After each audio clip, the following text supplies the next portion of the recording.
Dear learners, today we are going to study about theory of chromatography.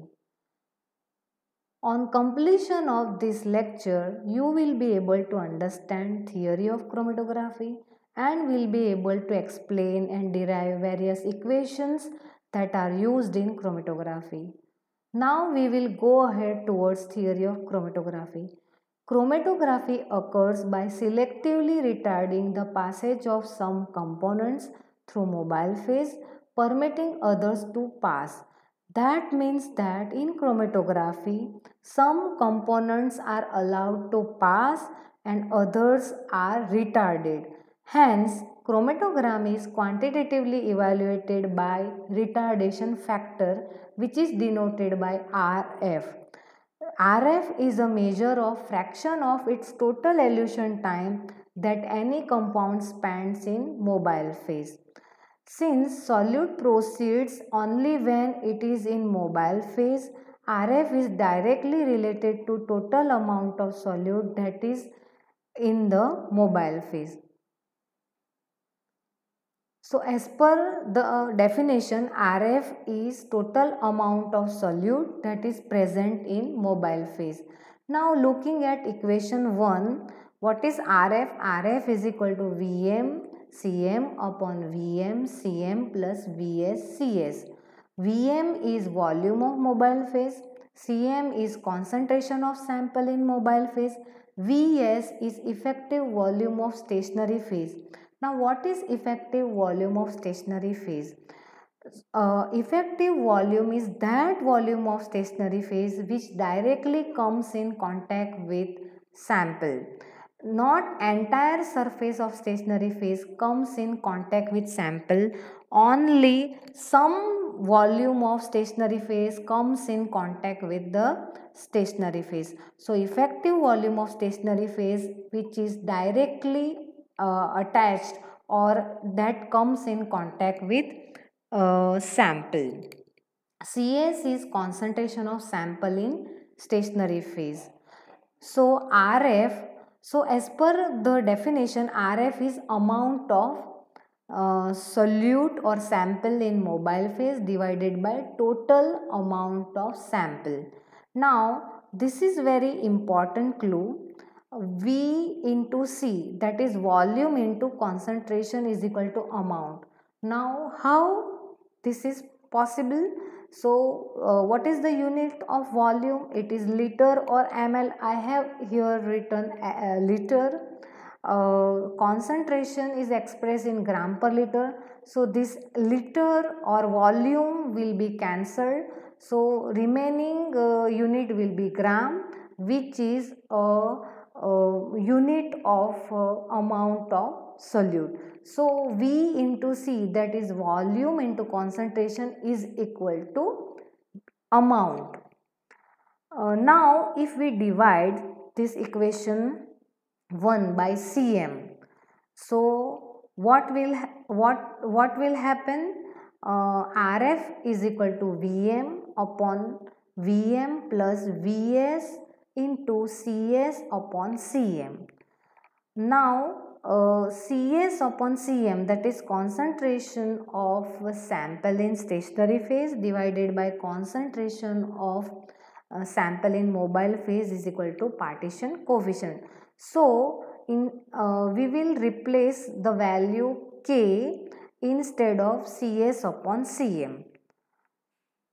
Hence the RF is equal to Vm upon Vm plus Vs into K. K is Cs upon Cm, which is partition coefficient. Now divide this equation 2 by Vm. So the equation 2 can be written as RF is equal to 1 upon 1 plus K dash. Now what is K dash? K dash is K into Vs upon Vm. So in equation 2 we have divided the equation 2 by Vm. So Vm will be cancelled, so there will be 1, and we have put here k dash. So k dash is equal to k dash is equal to k, that is partition coefficient, into Vs upon Vm. Now what is k dash? K dash is capacity factor. So if this Vs upon Vm, that is volume of stationary phase, effective volume of stationary phase upon volume of mobile phase for any chromatographic system will be constant. So if I remove this Vs upon Vm, so if I remove the constant, the next equation will be k dash will be proportional to k. That means capacity factor is proportional to k. Larger the value of k dash, sample will be more retarded. So if the value of k dash is high, ultimately the partition coefficient is going to high, and that means amount of sample in stationary phase will be high, so amount will be more retarded. So higher the value or larger the value of k dash, sample will be more retarded. The another formula for k dash is amount of sample in stationary phase divided by amount of sample in mobile phase, and this equation or this formula can be very well explained by this particular values which are there on the slide. So k is Cs upon Cm, and this Vs is again written here Vs upon Vm. Now we know that C into V, that is concentration into volume, is equal to amount. So K dash is amount of sample in stationary phase divided by amount of sample in mobile phase. Now in chromatography, we know that the formula for RF is distance traveled by sample divided by distance traveled by mobile phase, that we generally use for TLC or HPTLC. So this RF is generally useful for complete chromatography like HPTLC or TLC. For continuous chromatography like HPLC and GC, K dash is generally used instead of RF. Now what is the formula of K dash? K dash is equal to Tr minus T0 upon T0. Now Tr is retention time of the sample or compound, T0 is dead time. Now what is dead time? Dead time is equal to dead volume upon flow rate. Now the formula for dead volume is d square into pi into L into pore volume upon 4. For any column, for column of different dimensions, you can calculate dead time using this formula. Now what is D? D is internal diameter of column in centimeter. My dear students or learners, you have to compulsorily convert internal diameter, which is generally described in millimeter, you have to convert into centimeter. Now pi is a constant, 22 upon 7 or 3.14. L is length of column again in centimeter, and pore volume which is mentioned on the column. If it is not given, you can take 0.7. This slide shows the dead time and dead volume of column of different dimensions. Here I have highlighted two values, that is dead time for column which is generally used in HPLC analysis having length 250 millimeter and internal diameter 4.6 at flow rate of 1 ml per minute. So dead time is 2.908. If I increase the flow rate from 1.0, that is from 1 to 1.5, the dead time will be decrease. So if you increase the flow rate, dead time will be decreased as per this formula, because flow rate is inversely proportional to dead time. So if you increase the flow rate, obviously the dead time will be decreased. TR, as I told, it is a retention time. So what is the formula of or definition of retention time? It is time elapses from start of chromatogram to the elution maximum of the sample. From this diagram you can say here we have started the chromatogram. So this is time 0 and this is your retention time, that is elution maximum of the sample. Means it is time elapses when you start the chromatogram and to the elution maximum of the sample, means when the maximum sample is eluted and reaching to the detector. Now retention time is depends on length of column and rate of travel of solute. Now rate of travel of solute is given by mu into RF, where mu is linear velocity of mobile phase expressed in centimeter per second. It is linear velocity and mobile phase flow rate, both are different.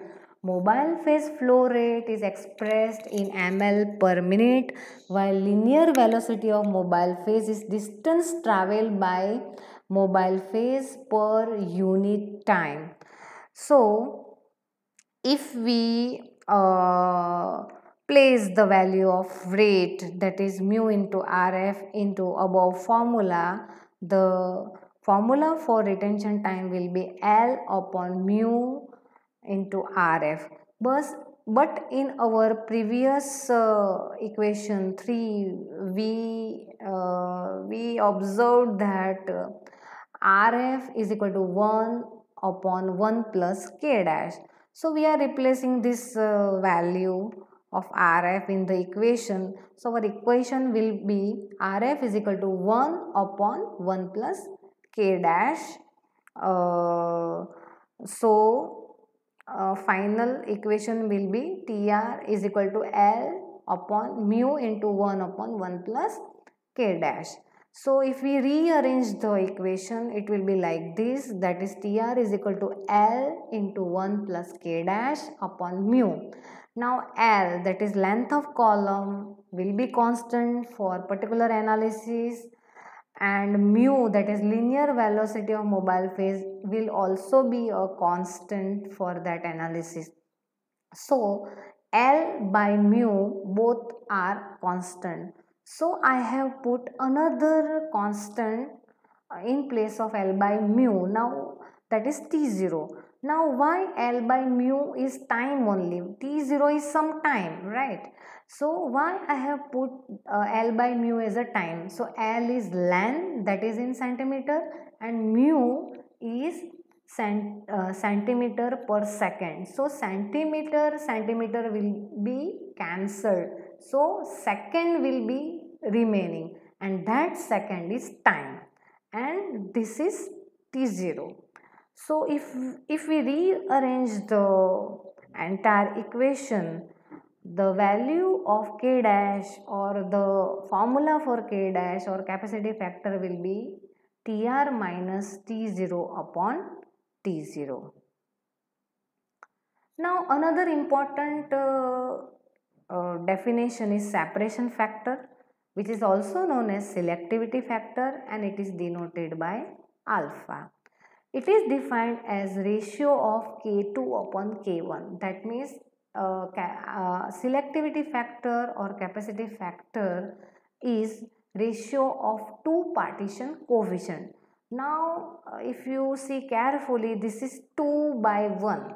That means it is a ratio of partition coefficient of second peak to that of the first peak. So alpha is K2 upon K1.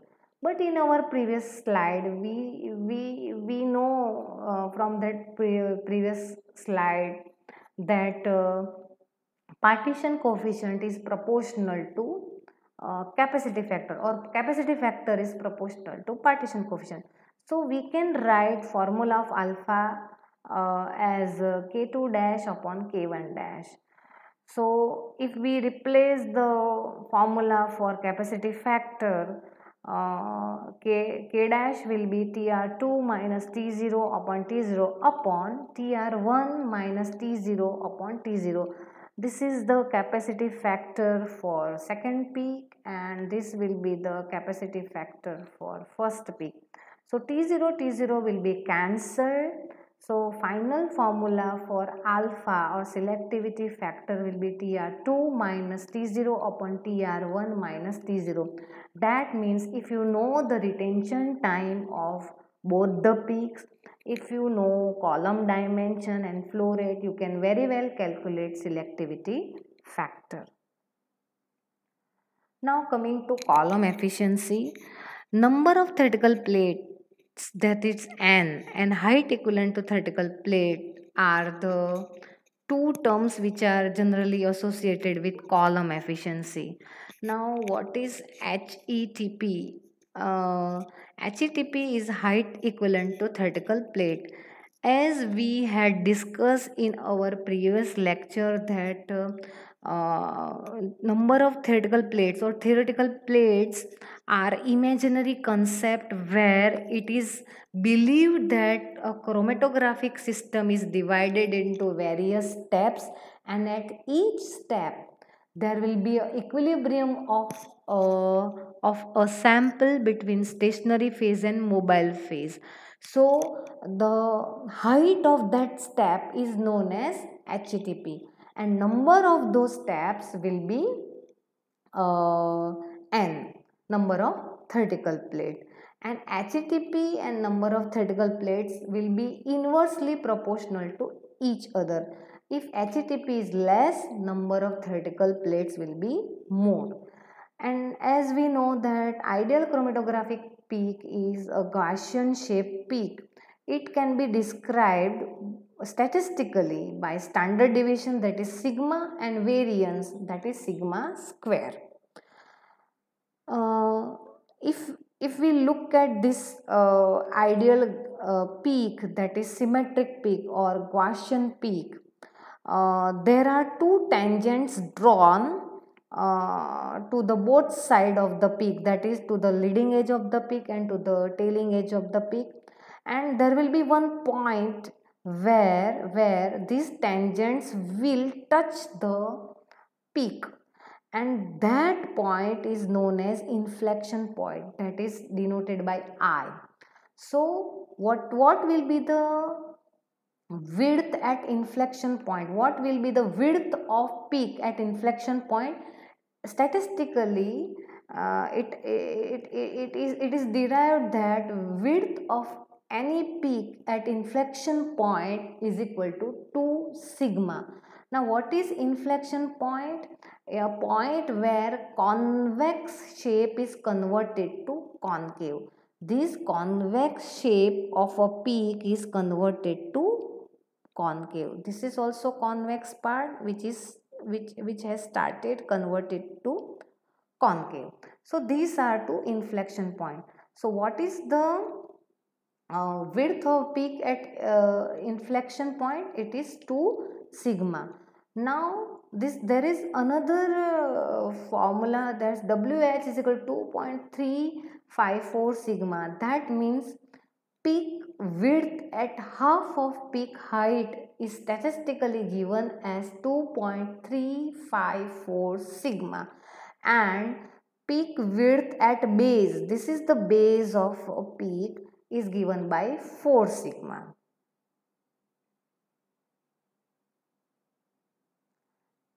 As peak width and standard deviation of peak vary depending on experimental condition, means we have expressed this peak in terms of width and standard deviation. But what they are saying that both peak width and standard deviation, they vary if the experimental conditions are changed or there is a change in experimental condition.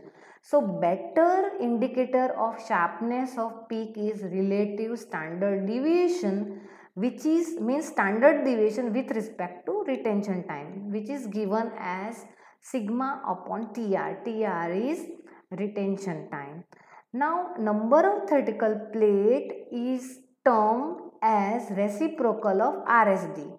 If RSD we are expressing as sigma upon TR, reciprocal of uh, um, RSD will be TR upon sigma. So number of theoretical plate can be expressed as TR upon sigma square. Now we have one formula as we from this particular figure that WB is equal to 4 sigma. So what will be the value of sigma? It will be WB upon 4. So if we replace the value of sigma into this equation, the equation will be like this, and finally it will be turned to n is equal to 16 into TR upon WB whole square. Now if we take WH as of in formula, so final value of n is equal to 5.545 into TR upon WH whole square. And this equation is very important. Most of the time this equation, the second equation, is used. Why? Because peak is generally asymmetric at the base only. So it is better to take peak width at half of the peak height than taking as a base. Means practically the peak will be more asymmetric at base. So it is better to take WH for the calculation, that is peak width at half of the peak height, rather than taking WB where the peak is very asymmetric. Now last terminology, that is resolution. Now there is a fine line between separation and resolution. Separation means relative position of peak centers. If we consider this is peak center, this is another peak center. So the difference between two peak center is termed as separation. But what is resolution? Resolution is baseline separation. If you can see, this has this tailing edge of this peak is touching the baseline, and then the leading edge of the peak of second peak is starting. So resolution means baseline separation. Now resolution can be defined as a difference between two peaks divided by average peak width. Means if you know the difference in retention time of the two adjacent peaks, or adjacent peaks are generally known as critical pairs. And if we take average of peak width, the final resolution formula will be RS. It is denoted by RS is equal to 2. Now from where this 2 has come, this is average peak width. So W1 plus W2 divided by 2. But now this 2 will go up as per the rule. So the final formula for resolution will be 2 into TR 1 minus TR2 upon W1 plus W2. So and this is another formula for resolution, that is root n upon 4 into alpha minus 1 upon alpha into k upon k plus 1. This will be k dash. So this will be capacity factor and this will be selectivity factor, and this will be TR2 minus TR1, because the value of TR2 will be high as compared to TR1. So this is all about theory of chromatographic process or chromatography, where we have seen the formula for RF, then what is capacity factor, what is selectivity factor, what is resolution. Now how the formula of number of theoretical plates is derived, and what is the relationship between number of theoretical plate and HTP. So this is all about theory of chromatography. Thank you.